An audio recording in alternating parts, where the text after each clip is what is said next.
আসসালামু আলাইকুম রহমতুল্লাহি অবারাকাতুহ। প্রিয় দর্শক, আজকে আমি জুমার দিনের 5টি বিশেষ গুরুত্বপূর্ণ আমল আপনাদেরকে জানিয়ে দিব। যেই 5টি আমল করলে আল্লাহ রাব্বুল আলামিন আপনার আমল নামায় 5টি ফজিলত দান করবেন।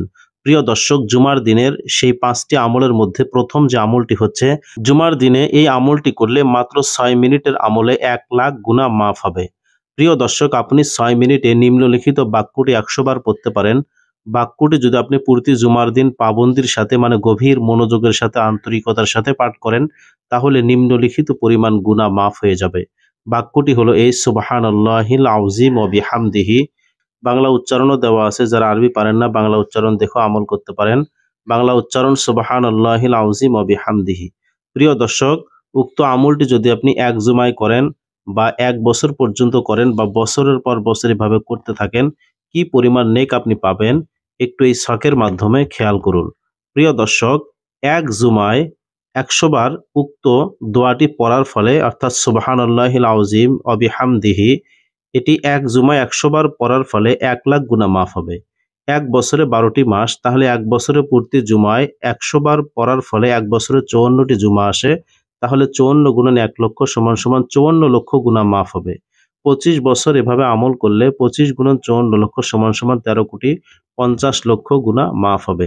প্রিয় দর্শক, এখানে এই যে দলিল দেখুন, দলিল হলো হযরত আব্দুল্লাহ ইবনে আব্বাস রাদিয়াল্লাহু তাআলা আনহু থেকে বর্ণিত।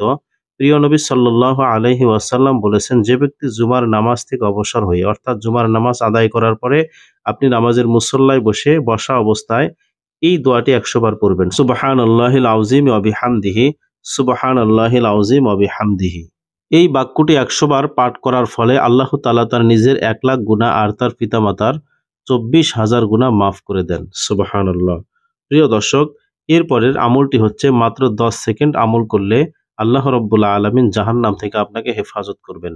হাঁটতে চলতে যত সংখ্যক হোক নিম্নলিখিত কালেমাটি পাঠ করুন: আশহাদু আল্লা ইলাহা ইল্লাল্লাহু ওয়া আশহাদু আন্না মুহাম্মাদুর রাসূলুল্লাহ। বাংলা উচ্চারণ: আশহাদু আল্লা ইলাহা ইল্লাল্লাহু ওয়া আশহাদু আন্না মুহাম্মাদুর রাসূলুল্লাহ।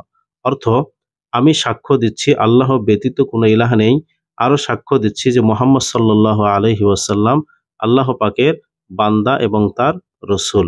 প্রিয় দর্শক, হাদিস শরীফে আছে, রাসূলুল্লাহ সাল্লাল্লাহু আলাইহি ওয়াসাল্লাম বলেছেন, যে ব্যক্তি সাক্ষ্য দেবে আল্লাহ ব্যতীত কোনো ইলাহ নেই এবং মুহাম্মদ সাল্লাল্লাহু আলাইহি ওয়াসাল্লাম আল্লাহর বান্দা এবং তার রসুল, তার উপর জাহান্নামের আগুন হারাম হয়ে যাবে। সুবহানাল্লাহ। অর্থাৎ যে ব্যক্তি এই কালেমাটি পড়বে তার উপর জাহান্নামের আগুন হারাম হয়ে যাবে। প্রিয় দর্শক, জুমার দিনের দ্বিতীয় আমলটি হচ্ছে, জুমার দিনে মাত্র 8 মিনিট এই আমলটি করলে 80 বছরের ইবাদতের সওয়াব লাভ হবে।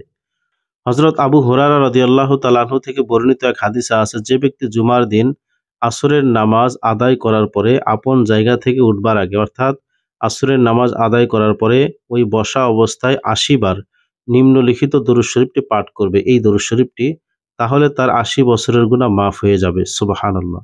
এবং 80 বছরের ইবাদতের সওয়াব তার আমলনামায় লেখা হবে। সুবহানাল্লাহ। দরুদ শরীফটি এই: আল্লাহুম্মা সাল্লি আলা মুহাম্মাদিনিন নাবিয়্যিল উম্মি ওয়া আলা আলিহি ওয়া সাল্লিম তাসলিমা। বাংলা উচ্চারণ: আল্লাহুম্মা সাল্লি আলা মুহাম্মাদিনিন নাবিয়্যিল উম্মি ওয়া আলা আলিহি ওয়া সাল্লিম তাসলিমা।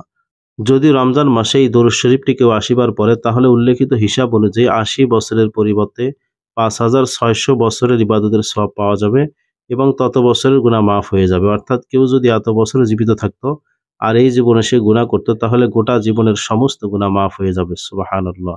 প্রিয় দর্শক, আমলটির কথা বলা আছে, এই যে দেখুন এখানে ফাজাইলে দরুদ এই কিতাবের মধ্যে।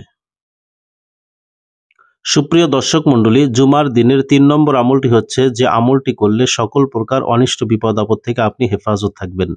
2 জুমার মাঝের দিনগুলোতে অনিষ্ট থেকে নিরাপদ থাকার আমল। হযরত আয়েশা সিদ্দিকা রাদিয়াল্লাহু তাআলা আনহা থেকে বর্ণিত, আল্লাহর রাসূল সাল্লাল্লাহু আলাইহি ওয়াসাল্লাম বলেছেন, যে ব্যক্তি জুমার নামাজের পর, অর্থাৎ জুমার নামাজ আদায় করার পরে 7 বার সূরা ইখলাস, কুল হুয়াল্লাহ সূরা, সূরা ফালাক, কুল আউযু বিরাব্বিল ফালাক, সূরা নাস, কুল আউযু বিরাব্বিন নাস পাঠ করবে, আমল করবে, তার বিনিময়ে আল্লাহ তাআলা তাকে পরবর্তী জুমা পর্যন্ত, অর্থাৎ এই জুমা থেকে পরবর্তী যে জুমা আসবে সেই জুমা পর্যন্ত সব ধরনের অমঙ্গল, অর্থাৎ সব ধরনের অকল্যাণ ও অনিষ্ট বিপদ আপদ থেকে আল্লাহ বাঁচিয়ে রাখবেন। সুবহানাল্লাহ। সূরা ইখলাস হচ্ছে এই সূরাটি। বিসমিল্লাহির রহমানির রহিম।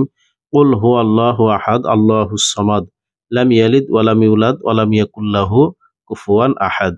এরপরে সূরা ফালাক, বিসমিল্লাহির রহমানির রহিম, কুল আউযু বিরাব্বিল ফালাক, মিন শাররি মা খলাক, ওয়া মিন শাররি গাসিকিন ইযা ওয়াকাব, ওয়া মিন শাররিন নাফাসাতি ফিল উকাদ, ওয়া মিন শাররি হাসিদিন ইযা হাসাদ।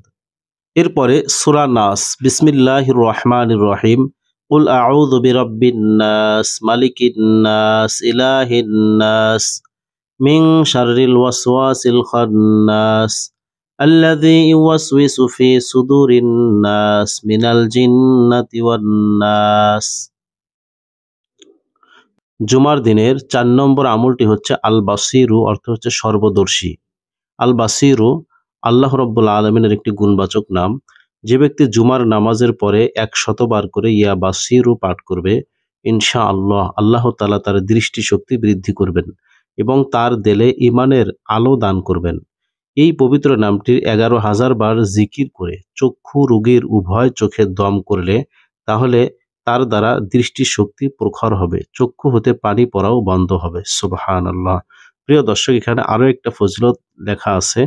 যে ব্যক্তি প্রত্যেকদিন আসরের নামাজের পরে ৭ বার এই নামের জিকির করবে, তার উপর সেই দিন কোনো আকস্মিক হঠাৎ কোনো বিপদ ঘটবে না। এই আমল প্রত্যেকদিন নিয়মিতভাবে করলে সারা জীবন সে বিপদ আপদ থেকে মুক্ত থাকবে। সুবহানাল্লাহ।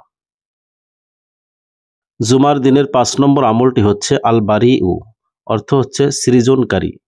যদি কোনো বন্ধ্যা নারী ৭ দিন রোজা রাখে এবং পানি দ্বারা ইফতার করার পর ২১ বার আল বারিউল মুসাউবিরু পরে, তাহলে ইনশাআল্লাহ সে পুত্র সন্তান লাভ করবে। ২. নিয়মিতভাবে প্রত্যেকদিন ৭ বার করে এই নামের জিকির করলে তার কবরের আযাব মাফ হয়ে যাবে। সুবহানাল্লাহ। প্রিয় দর্শক, এখানে দেখুন, প্রত্যেক জুমার নামাজের পরে ১০০ বার এই নামের জিকির করলে মৃত্যুর পর আল্লাহ তাআলা কবর থেকে বেহেশতের মধ্যে রিয়াদুল কুদুস নামক এক পরম শান্তিময় স্থানে তুলে রাখবেন। সেখানে সে কিয়ামত পর্যন্ত বসবাস করবে। সুবহানাল্লাহ। তাহলে আল বারিউ এর ফজিলত আমরা জানলাম। আল্লাহ রাব্বুল আলামিন আমাদের সকলকে জুমার দিনের উক্ত ৫টি আমল গুরুত্ব সহকারে করার তৌফিক দান করুন। আমিন।